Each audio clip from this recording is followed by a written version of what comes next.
एक तरफ असदुद्दीन ओवैसी ने अरब जमीन से पाकिस्तान को आईना दिखाया और दूसरी तरफ शशि थरूर ने अमेरिका में खड़े होकर भारत के ऑपरेशन सिंदूर को सटीक बदला बताया। एक साथ भारत की आवाज दुनिया में गूंजी। अब क्या एफएटीएफ की ग्रे लिस्ट में पाकिस्तान फिर शामिल किया जाएगा? पहले आपको बताते हैं कि ओवैसी ने बहरीन में पाकिस्तान को ललकारते हुए क्या बड़ी बातें कही हैं। तो एआईएमआईएम प्रमुख असदुद्दीन ओवैसी ने बहरीन में बैठकर पाकिस्तान की पोल खोल दी। ये मौका था इंडियन डेलीगेशन के खाड़ी देशों के दौरे का, जिसकी अगुवाई बीजेपी सांसद बैजयंत पांडा कर रहे हैं। इस प्रतिनिधि मंडल में ओवैसी भी शामिल है। बहरीन में ओवैसी ने साफ कहा कि भारत में राजनीतिक मतभेद हो सकते हैं, लेकिन जब बात देश की अखंडता की आती है तो हम सब एक हैं। ओवैसी ने पाकिस्तान पर आतंकवाद को बढ़ावा देने का आरोप लगाते हुए कहा कि हमारी सरकार ने हमें यहां इसीलिए भेजा है ताकि दुनिया को पता चले कि भारत किस तरह के खतरे का सामना कर रहा है।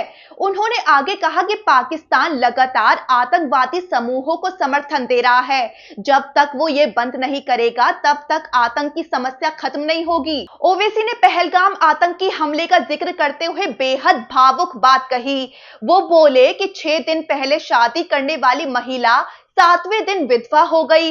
ऐसी ही एक दूसरी महिला जिसने 2 महीने पहले शादी की थी, उसी हमले में अपने पति को खो दिया। इसके साथ ही ओवैसी ने भारत की डिफेंस पावर की भी सराहना की। ओवैसी ने बताया कि भारत का एयर डिफेंस सिस्टम सरहद पार से आने वाले खतरे को रोकने में पूरी तरह सक्षम है। इसी दौरान ओवैसी ने अंतर्राष्ट्रीय सहयोग की अपील करते हुए बहरीन सरकार से अनुरोध किया। वो बोले कि हम चाहते हैं कि पाकिस्तान को फिर से एफएटीएफ की ग्रे लिस्ट में डाला जाए, क्योंकि पाकिस्तान का पैसा आतंकियों को फंड करता है। आपको बता दें कि जिस डेलीगेशन का हिस्सा ओवैसी है, वो ऑपरेशन सिंदूर पर भारत का रुख दुनिया को बताने के लिए सऊदी अरब, कुवैत, बहरीन और अल्जीरिया की यात्रा पर गया है। इसमें बैजयंत पांडा, निशिकांत दुबे, वांगनॉन कोन्याक, रेखा शर्मा, असदुद्दीन ओवैसी, सतनाम सिंह संधू, गुलाम नबी आजाद और हर्षवर्धन श्रृंगला शामिल हैं।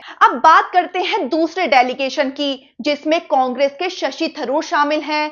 शशि थरूर उस डेलीगेशन का नेतृत्व कर रहे हैं जो अमेरिका, पनामा, गुयाना, कोलंबिया और ब्राजील का दौरा कर रहा है। न्यूयॉर्क में भारतीय वाणिज्य दूतावास से बोलते हुए शशि थरूर ने पीओके में भारत के सर्जिकल स्ट्राइक्स की तारीफ की। वो बोले कि मैं विपक्षी पार्टी से हूं, लेकिन भारत ने आतंकियों पर चतुराई से बेहद सटीक और मजबूत हमला किया। ये सिर्फ बदला है, कोई युद्ध की शुरुआत नहीं। उन्होंने आगे कहा कि हम न्यूयॉर्क जैसे शहर में खड़े हैं जो 9/11 अटैक के दर्द से अब भी उबर रहा है।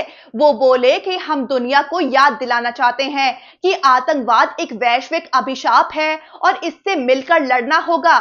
थरूर ने बताया कि इस डेलीगेशन का मकसद है कि दुनिया को भारत की स्थिति समझाना, विदेश नीति विशेषज्ञों से मिलना, कार्यपालिका और विधायिका के नेताओं से संवाद करना और दुनिया को आतंक के खिलाफ भारत की रणनीति से अवगत कराना। वहीं थरूर के साथ प्रतिनिधि मंडल में एलजेपीआर की शांभवी चौधरी, जेएमएम के डॉक्टर सरफराज अहमद, टीडीपी के जीएम हरीश बाल योगी, शिवसेना के मिलिंद देवड़ा, बीजेपी के शशांक मणि त्रिपाठी, तरनजीत सिंह संधू, तेजस्वी सूर्या और भुवनेश्वर कलिता शामिल हैं।